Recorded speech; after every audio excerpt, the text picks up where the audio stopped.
Que a paz do Senhor Jesus esteja com você neste momento. Hoje nós vamos caminhar com calma, com a Bíblia aberta, para entender algo que confunde muita gente: o que mudou na ação do Espírito Santo antes e depois de Pentecostes. Vamos olhar especialmente para Joel 2:28 até 32, e para Atos 2:1 até 4. E mais do que informação bíblica, nós queremos entender o que isso tem a ver com a sua vida hoje, com seus medos, com as suas lutas, com a sua rotina aqui no Brasil, em pleno século XXI. Então eu quero convidar você a ficar comigo até o final, porque nós vamos ver, pela própria Escritura, que Pentecostes não é apenas uma festa distante, nem apenas um evento espetacular do passado, mas o início de uma nova era, a era em que você e eu estamos vivendo agora, a era do Espírito. E se isso é verdade, se você está em Cristo, isso muda tudo sobre a maneira como você vê a si mesmo, como você encara o pecado, a missão, a igreja, a ansiedade, o medo de ser abandonado por Deus. Vamos começar voltando alguns séculos antes de Jesus, lá no livro do profeta Joel. Joel é um profeta pequeno em tamanho de livro, mas profundo em mensagem. Em Joel capítulo 1 e capítulo 2, Deus está lidando com um povo que experimentou um juízo severo, uma praga de gafanhotos devastou a terra. Não era apenas um problema ecológico, era uma disciplina de Deus, resultado da infidelidade do povo à aliança. Se você ler com atenção Joel capítulo 1, você vai ver linguagem de devastação, lavoura destruída, alegria arrancada da casa de Deus, campos assolados. É como se Deus tivesse usado aqueles gafanhotos como uma prévia do dia do Senhor, um dia de juízo mais amplo. Em Joel capítulo 2, Deus chama o povo ao arrependimento, rasgar o coração, não apenas as vestes, voltar-se ao Senhor, porque Ele é misericordioso e compassivo. E é nesse contexto de juízo e também de promessa de restauração que aparecem os versículos que nós queremos enfocar hoje. Em Joel 2:28 até 32, Deus faz uma promessa surpreendente. Ele diz que depois dessas coisas, depois do tempo de disciplina e restauração, Ele derramaria do seu Espírito sobre toda a carne. Perceba algumas coisas aqui. Primeiro, a expressão derramarei. Essa palavra evoca a imagem de abundância, como uma chuva forte caindo sobre uma terra seca, rachada. Não é um pinguinho, não é uma gota ocasional, é um derramar generoso. Deus não está dizendo que vai soltar um sopro esporádico aqui e ali. Ele está prometendo uma enchente espiritual. Segundo, ele diz sobre toda a carne. Dentro do contexto de Joel, isso não significa literalmente toda a humanidade sem distinção, crentes e incrédulos, mas toda a carne do seu povo, de todos os tipos dentro do povo da aliança. E o próprio texto explica: vossos filhos e vossas filhas profetizarão, vossos velhos sonharão sonhos, vossos jovens terão visões, até sobre os servos e sobre as servas derramarei do meu espírito naqueles dias. Veja a quebra de barreiras que Deus está anunciando. Antes, a experiência intensa do Espírito estava mais associada a profetas, reis, sacerdotes, algumas figuras específicas. Agora, Deus está dizendo, filhos e filhas, ou seja, homens e mulheres, velhos e jovens, ou seja, todas as gerações, servos e servas, ou seja, até aqueles de posição social mais baixa. Ninguém dentro do povo de Deus ficaria de fora desse derramar. Além disso, Joel fala de sonhos, visões e profecias. Na Bíblia, isso são marcas da presença do Espírito de Deus capacitando pessoas a receber e a comunicar a palavra de Deus. E Joel também conecta essa promessa com sinais no céu e na terra, com a vinda do grande e terrível dia do Senhor. E termina com uma promessa lindíssima: todo aquele que invocar o nome do Senhor será salvo. Então, no contexto original, Joel está dizendo ao povo de Judá: depois do juízo, virá um tempo de restauração tão profundo que o próprio Espírito de Deus será derramado de maneira abundante sobre todo o povo, não só sobre alguns poucos. Isso significa que Deus quer um povo inteiro marcado por intimidade com Ele, ouvindo a sua voz, vivendo debaixo da sua direção.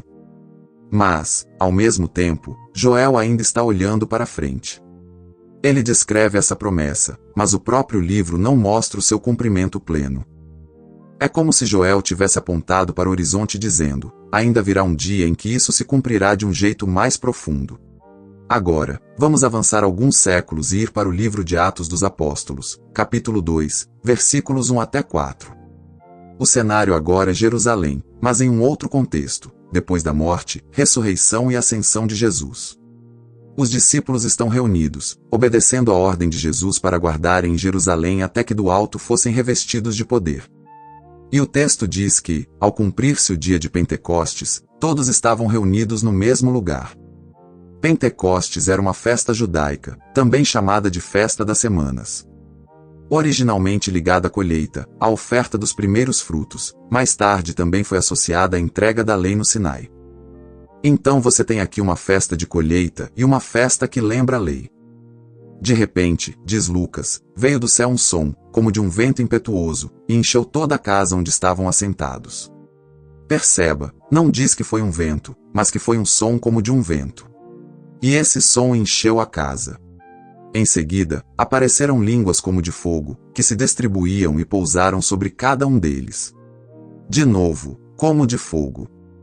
E todos ficaram cheios do Espírito Santo, e passaram a falar em outras línguas, conforme o Espírito lhes concedia que falassem. Lucas, o autor de Atos, está usando imagens que lembram muito as teofanias do Antigo Testamento, as manifestações de Deus. No Sinai, por exemplo, em Êxodo 19, quando Deus desceu para entregar a lei, havia som forte, trovões, fogo, fumaça, tremor. Em vários momentos, a presença de Deus é associada a vento, fogo, voz poderosa. Aqui em Pentecostes, é o mesmo Deus se manifestando, mas agora de uma forma nova. Não é mais Deus descendo em um monte, enquanto o povo fica de longe, com medo. É Deus vindo habitar, pelo seu Espírito, dentro do seu povo, enchendo cada um dos que estão em Cristo. O som como de vento lembra o sopro de Deus que dá vida, como em Gênesis 2:7, quando o Senhor sopra nas narinas do homem o fôlego de vida, ou em Ezequiel 37, quando o sopro de Deus traz vida a um vale de ossos secos. As línguas como de fogo lembram a santidade de Deus, o fogo que purifica. E o fato de pousarem sobre cada um mostra que nenhum discípulo verdadeiro de Jesus ali fica de fora. Eles começam a falar em outras línguas, idiomas que eram compreendidos pelas multidões que estavam em Jerusalém vindas de várias nações. Isso não é um detalhe qualquer, é sinal de que a mensagem de Deus agora vai alcançar todos os povos, todas as línguas, cumprindo a promessa feita a Abraão de que em sua descendência seriam benditas todas as famílias da terra. Quando a multidão se reúne para ver o que está acontecendo, alguns zombam, dizendo que eles estão bêbados.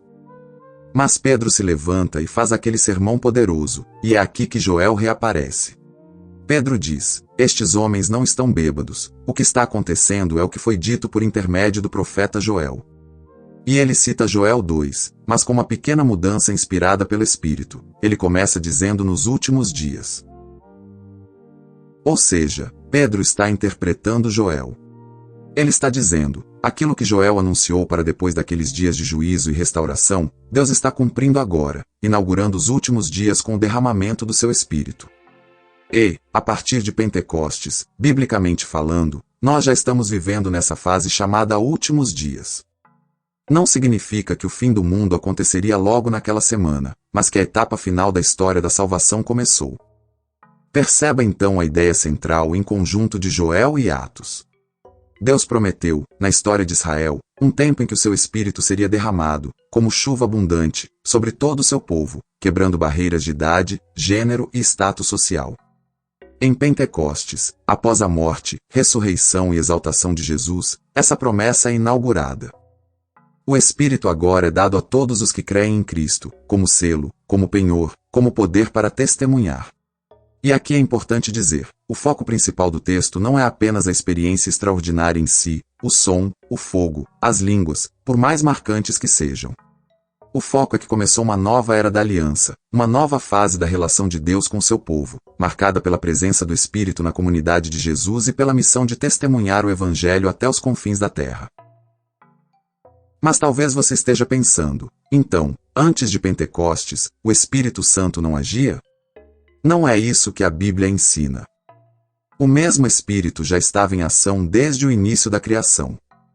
Lá em Gênesis 1:2, nós vemos o Espírito de Deus pairando sobre a face das águas, no caos primordial. Ele está presente na obra criadora do Pai e do Filho. Ao longo do Antigo Testamento, o Espírito capacita pessoas para tarefas específicas.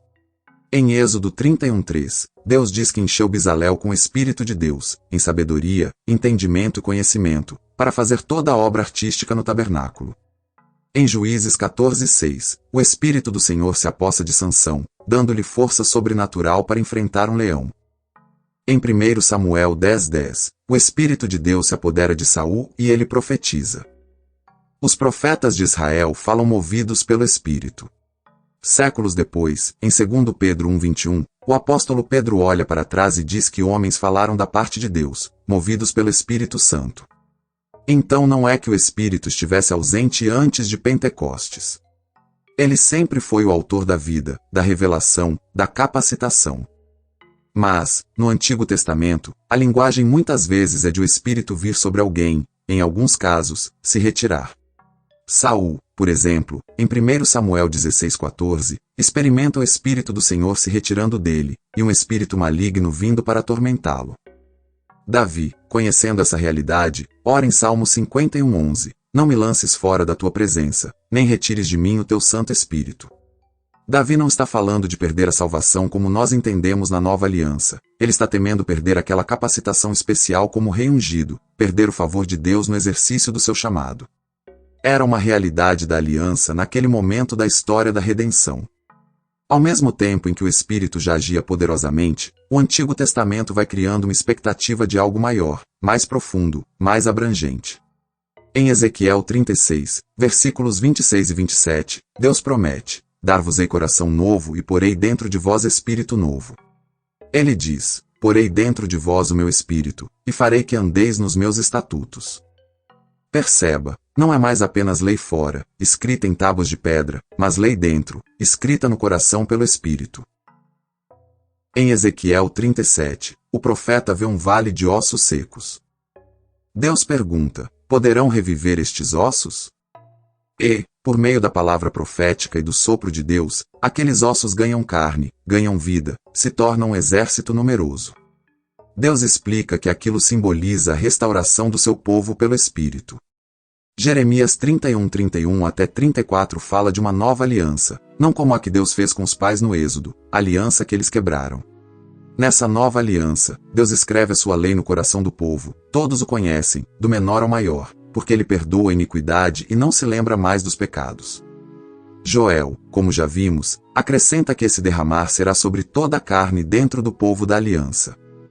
Então, o Antigo Testamento nos mostra duas coisas ao mesmo tempo. O Espírito já está agindo de modo real e poderoso, mas também há uma promessa de algo mais amplo, mais interno, mais permanente, que ainda viria.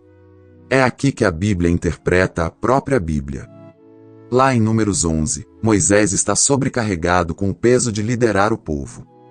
Deus manda que 70 anciãos sejam separados, e o Espírito que estava sobre Moisés é repartido com eles para que ajudem a carregar o peso. Quando o Espírito vem sobre esses anciãos, eles profetizam.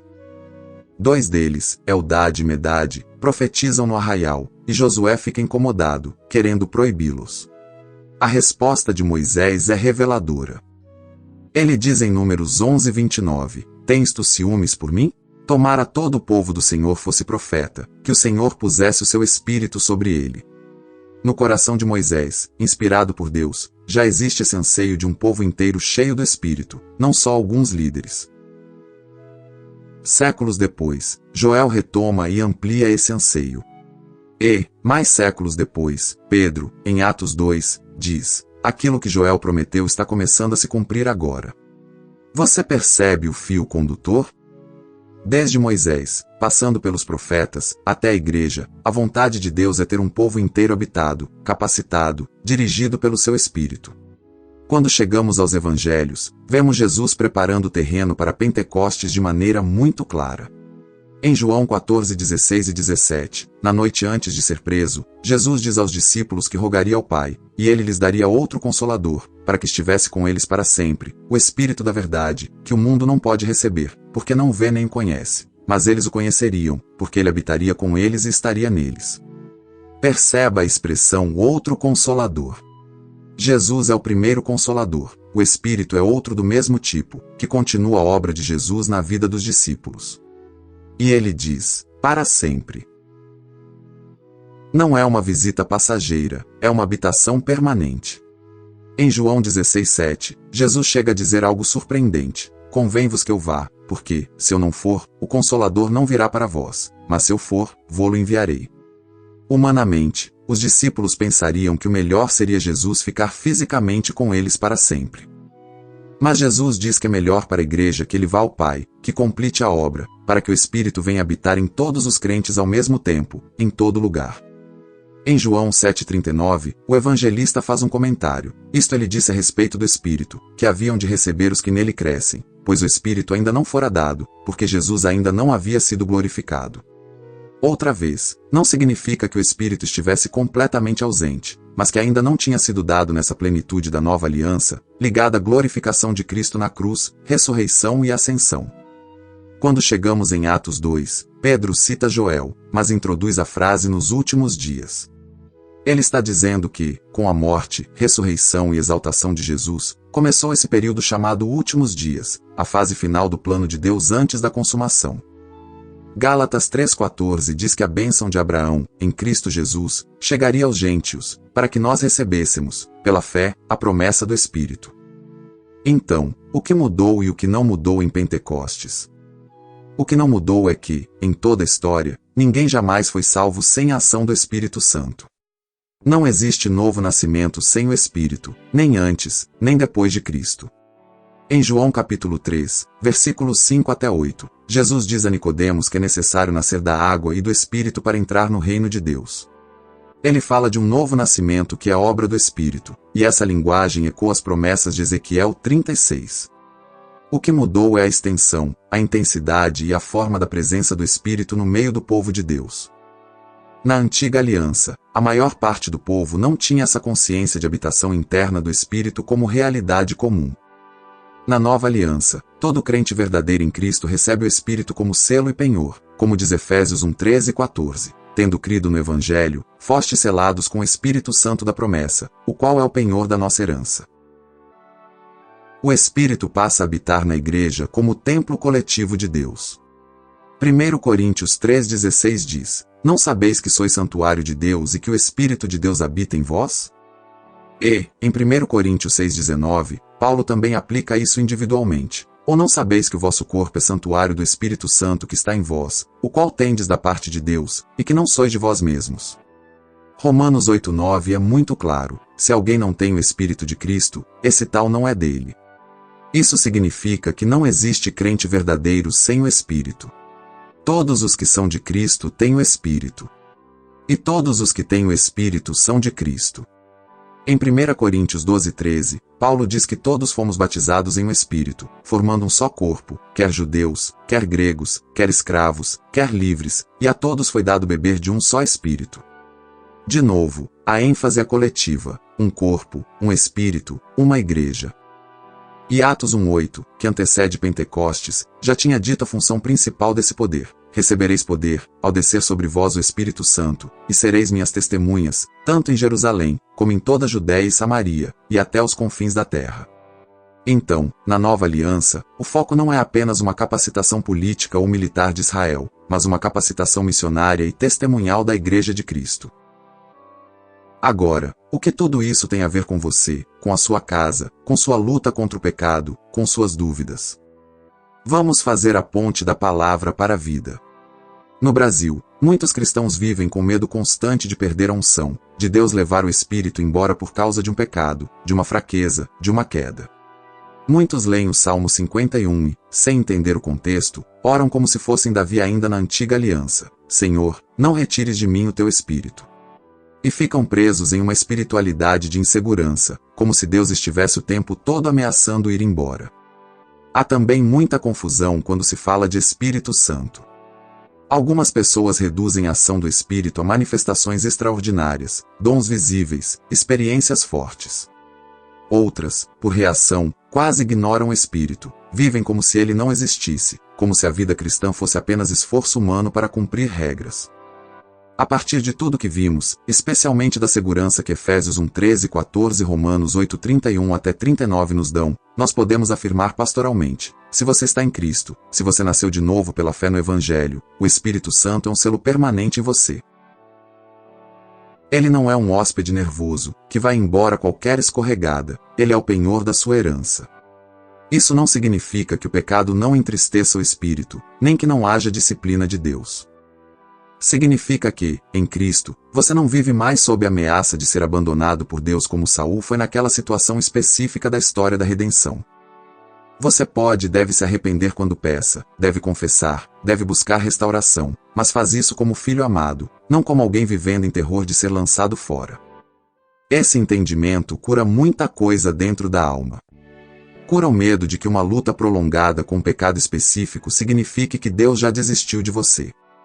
Cura a ansiedade de achar que uma emoção mais fria em um culto quer dizer que o Espírito se afastou. Em Cristo, o Espírito não é um prêmio para os fortes, mas um presente para os fracos que se arrependem e creem. Outra aplicação importante: você, em Cristo, é templo, não ponto de visita. No Antigo Testamento, a presença de Deus estava ligada de modo especial ao tabernáculo, depois ao templo em Jerusalém. Havia um lugar santíssimo, um santo dos santos, onde apenas o sumo sacerdote podia entrar, uma vez por ano, com sangue de sacrifício. O acesso era restrito, mediado, distante. Quando Jesus morre, o véu do templo se rasga de alto a baixo. E, com a vinda do Espírito em Pentecostes, Deus mostra que o seu novo templo será um povo, não um prédio. A igreja reunida é o santuário do Espírito. Cada crente, em sua individualidade, é também morada de Deus em espírito. Isso muda completamente a forma como nós olhamos para nós mesmos. Você não é apenas um frequentador de lugares considerados ungidos. Em Cristo, você é alguém em quem o Deus vivo decidiu habitar. A unção não é mais privilégio de um objeto sagrado ou de uma geografia específica. Ela está ligada à presença do Espírito na comunidade dos remidos. Aplicação prática. Amanhã, quando você acordar para ir ao trabalho, para a escola, para a faculdade, para a feira, antes de sair de casa, pare um minuto e lembre: eu vou como templo vivo do Espírito, eu não vou sozinho. Você pode orar: Espírito Santo, obrigado porque o Senhor habita em mim. Vai comigo para esse dia. Guia-me nas conversas, nas decisões, nos conflitos. Isso não é autoajuda, é viver de acordo com a realidade da nova aliança. Você não precisa esperar chegar no culto de domingo para sentir que está mais perto de Deus. Ele habita em você, e, quando a igreja se reúne, é uma reunião de templos vivos, uma casa espiritual sendo edificada. Outra mudança de mentalidade. Se o Espírito habita permanentemente, a principal pergunta deixa de ser: será que ele foi embora? E passa a ser: estou vivendo cheio do Espírito ou cheio de mim mesmo? Em Efésios 5,18, Paulo diz: não vos embriagueis com vinho, no qual há dissolução, mas enchei-vos do Espírito. A ideia é de um estilo de vida sob influência. Assim como o vinho pode dominar, controlar comportamentos, o Espírito quer governar nossa mente, nossa vontade, nossas emoções. Ser cheio do Espírito não é receber uma nova porção do Espírito como se ele estivesse faltando. É o contrário, é o Espírito que já habita em você tomando mais espaço, ocupando áreas onde antes você ainda resistia. É ceder o controle, é alinhar a vida com a palavra que ele mesmo inspirou. Aplicação concreta. Em vez de viver num ciclo de culpa e tentativa desesperada de performance espiritual, você pode desenvolver uma postura diária de dependência. Por exemplo, antes de responder uma mensagem difícil no grupo da família, em um momento de tensão política ou de conflito pessoal, faça uma pausa de alguns segundos e ore em silêncio. Espírito Santo, guia as minhas palavras agora. Ajuda-me a responder com verdade e com amor, não movido pela carne. Isso é viver cheio do Espírito no WhatsApp, na conversa de corredor, no trânsito, não só no culto. É trazer a presença de Deus para dentro das pequenas decisões do dia. Outra área crucial: santidade. No Antigo Testamento, a lei escrita em tábuas mostrava o caminho, mas não mudava o coração. O povo via o padrão, mas não tinha, em geral, o poder interno para obedecer. Na Nova Aliança, o Espírito escreve a lei no coração, e isso se manifesta como fruto. Gálatas 5:22 e 23 fala do fruto do Espírito: amor, alegria, paz, longanimidade, benignidade, bondade, fidelidade, mansidão e domínio próprio. Isso não é uma lista de metas para você tentar alcançar com a sua força. É o caráter de Cristo sendo formado em você pelo Espírito. À medida que você permanece em Cristo, obedece à palavra, anda em comunhão.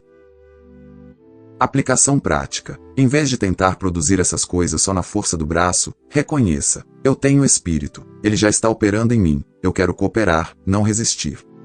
Escolha uma área específica da sua vida onde a carne tem gritado mais alto. Talvez sejam explosões de raiva no trânsito, impaciência com os filhos, fofoca no trabalho, pornografia escondida, compulsão com comida ou compras. Traga isso à luz diante de Deus. Abra Gálatas 5. Leia devagar. E ore algo como: Espírito Santo, o Senhor habita em mim, eu creio nisso. Eu confesso esse pecado.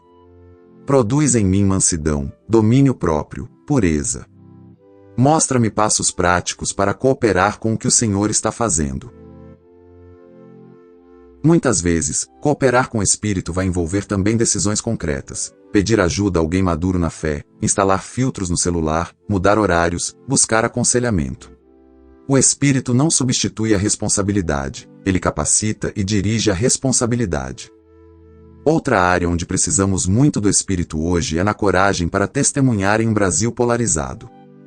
Vivemos um tempo de muita divisão, de discursos de ódio, de brigas de família por causa de política, de cancelamento, de rótulos. Em meio a esse clima, muitos cristãos se retraem, com medo de falar de Cristo, achando que qualquer conversa espiritual vai virar discussão. Mas Atos nos mostra que o foco do poder do Espírito é a missão.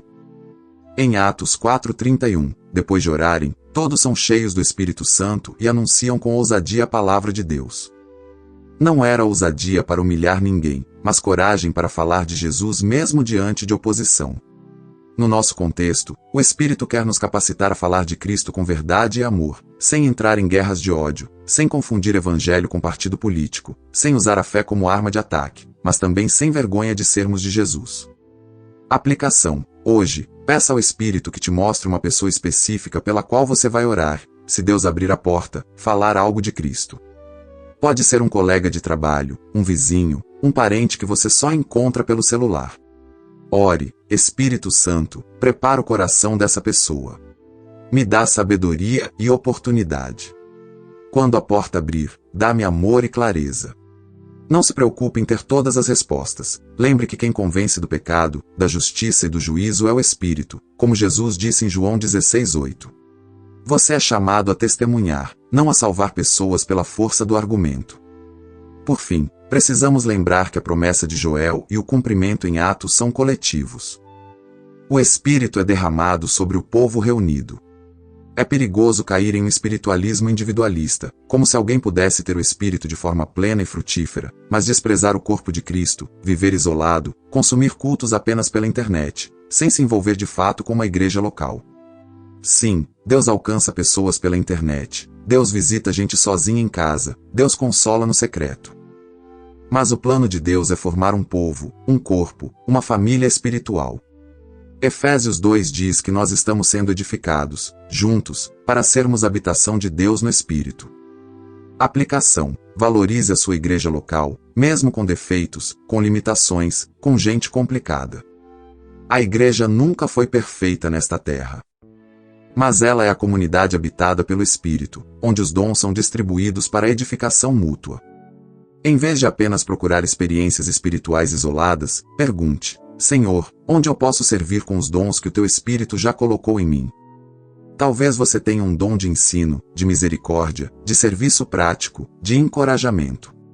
Talvez Deus queira te usar com crianças, com adolescentes, com idosos, na música, na intercessão, na recepção, em um pequeno grupo. O importante é lembrar: o mesmo Espírito que te consola na sua casa quer também te usar para consolar outros na comunhão. Agora, nós precisamos amarrar tudo isso ao coração do Evangelho. Porque o derramamento do Espírito não é um presente separado da cruz de Cristo, ele é fruto direto da obra de Jesus. João Batista, nos Evangelhos, já apontava para isso. Ele dizia: Eu vos batizo com água, mas virá aquele que é mais poderoso do que eu, ele vos batizará com o Espírito Santo.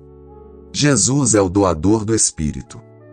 Em Atos 2:33, no mesmo sermão de Pentecostes, Pedro explica: Exaltado, pois, à destra de Deus, tendo recebido do Pai a promessa do Espírito Santo, ele derramou isto que vedes e ouvis. Ou seja, o dom do Espírito é o presente que o Cristo ressuscitado, entronizado à direita do Pai, recebe e derrama sobre a Igreja. Isso significa que a cruz não é apenas sobre perdão de pecados no sentido jurídico, mas também sobre capacitação para uma nova vida. Cristo morreu e ressuscitou não apenas para tirar a culpa, mas para nos dar o Espírito que nos transforma. Ele não apenas cancela a dívida, ele nos dá um novo coração e o seu próprio Espírito para habitar em nós. No mesmo Atos 2, depois que Pedro prega e confronta a multidão com o fato de que eles crucificaram o Senhor e Cristo, as pessoas ficam compungidas em coração e perguntam: que faremos?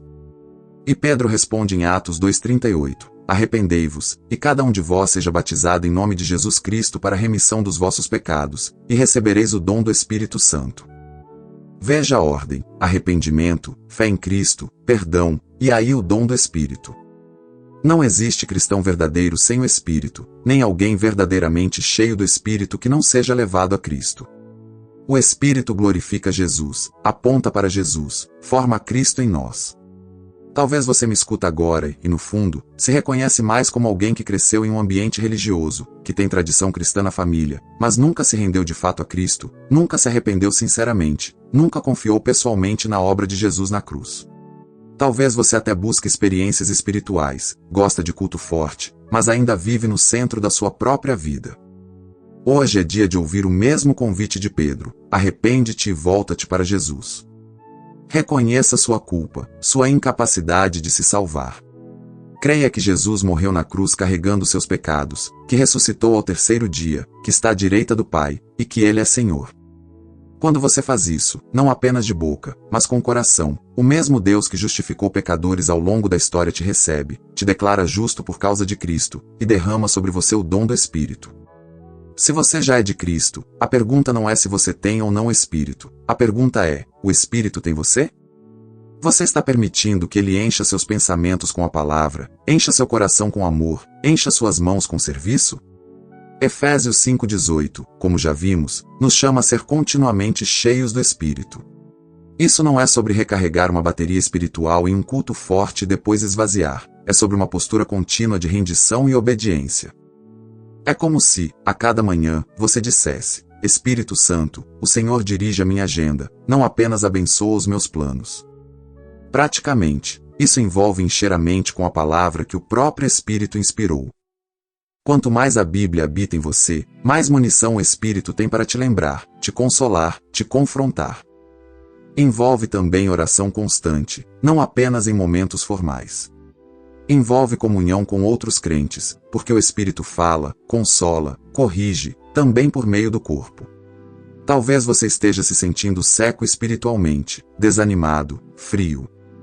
Em vez de ficar apenas tentando sentir algo diferente, volte a se expor, com fé, aos meios simples pelos quais o Espírito age: palavra, oração, comunidade, obediência em coisas pequenas. Muitas vezes, o renovo do Espírito vem quando você decide obedecer em algo concreto, mesmo quando a emoção não veio ainda. Nós estamos caminhando para o final, e eu quero resumir, em poucas frases, o que vimos, para que fique gravado no seu coração como uma verdade central, uma pérola prática e um vislumbre da graça de Deus em Cristo. A verdade central dessa mensagem é esta: em Cristo, Deus cumpriu e inaugurou a promessa de Joel, derramando o Espírito Santo de forma abundante e permanente sobre todo o seu povo, de modo que todo crente é templo do Espírito e vive na era dos últimos dias, chamada santidade e a missão. A pérola do dia, algo simples e aplicável já hoje, é esta: porque o Espírito de Deus habita em você de forma permanente, você não precisa viver com medo de ser abandonado, mas pode viver em obediência confiante hoje. O medo de ser jogado fora dá lugar à confiança de filho amado, e essa confiança gera obediência, não relaxamento. O vislumbre da graça é perceber que tudo isso só é possível porque o Filho de Deus se fez homem, viveu sem pecado, morreu em nosso lugar, ressuscitou em glória, subiu aos céus, e de lá, derramou o Espírito prometido. Ele não apenas tirou o peso da condenação, ele colocou sobre nós o peso leve da sua presença constante. O Espírito é o presente da nova aliança, comprado com o sangue de Jesus. Então, a nossa resposta não pode ser outra senão oração humilde e rendida. Eu quero te convidar, se possível, a fechar seus olhos agora, aonde você estiver, e orar comigo, não apenas repetindo palavras, mas abrindo o coração ao Senhor. Senhor nosso Deus e nosso Pai, nós te louvamos porque a tua palavra é clara, porque o Senhor não nos deixou nas trevas sobre a tua vontade. Obrigado porque, em Cristo Jesus, o teu Espírito foi derramado sobre o teu povo. Obrigado porque não vivemos mais à espera de uma visita distante, mas na realidade de uma habitação constante. Pai, nós confessamos que muitas vezes vivemos como se estivéssemos sozinhos. Esquecemos que somos templo do teu Espírito. Nos enchemos de ansiedade, de medo, de ira, de impureza, e resistimos ao que o teu Espírito quer fazer em nós. Tem misericórdia de nós. Senhor, para aqueles que ainda não se renderam verdadeiramente a Cristo, que ainda vivem apenas de tradição religiosa ou de curiosidade espiritual, nós pedimos, dá arrependimento e fé hoje. Que o teu Espírito convença do pecado, da justiça e do juízo, e revele a beleza de Jesus como Salvador e Senhor. Para nós que já cremos, nós oramos, Espírito Santo, obrigado porque o Senhor habita em nós. Perdoa-nos quando vivemos como se o Senhor fosse um hóspede distante. Hoje nós nos rendemos de novo ao teu governo. Encha nossa mente com a tua palavra, o nosso coração com o teu amor, as nossas mãos com o teu serviço. Guia as nossas palavras nas conversas difíceis. Dá-nos coragem para testemunhar de Cristo com verdade e mansidão neste Brasil tão dividido. Produz em nós o fruto do Espírito, amor, alegria, paz, paciência, benignidade, bondade, fidelidade, mansidão e domínio próprio. Ensina-nos a valorizar a igreja local, a servir com os dons que o Senhor nos deu, a caminhar juntos como povo habitado pelo Espírito. E, no meio das lutas diárias, lembra-nos sempre, não estamos sozinhos, não somos órfãos, o Consolador está conosco para sempre. Nós oramos assim, confiando não em méritos nossos, mas na obra completa de Jesus Cristo, nosso Senhor, que vive e reina contigo, Pai, na unidade do Espírito Santo. Em nome de Jesus. Amém. Antes de você encerrar este momento, eu quero te deixar um desafio muito concreto para hoje.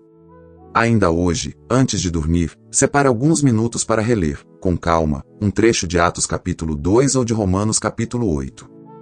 Leia em voz baixa, meditando. E depois ore assim, Espírito Santo, mostra onde hoje eu vivi na minha própria força, e ensina-me amanhã a depender mais de ti. Faça isso de coração. A graça de Deus em Cristo garante que o Espírito já habita em você. A sua resposta diária de fé e obediência abre espaço para que Ele governe cada vez mais áreas da sua vida. Que o Senhor te abençoe, te fortaleça e te faça viver, de fato, como homem e mulher da era do Espírito, para a glória de Deus.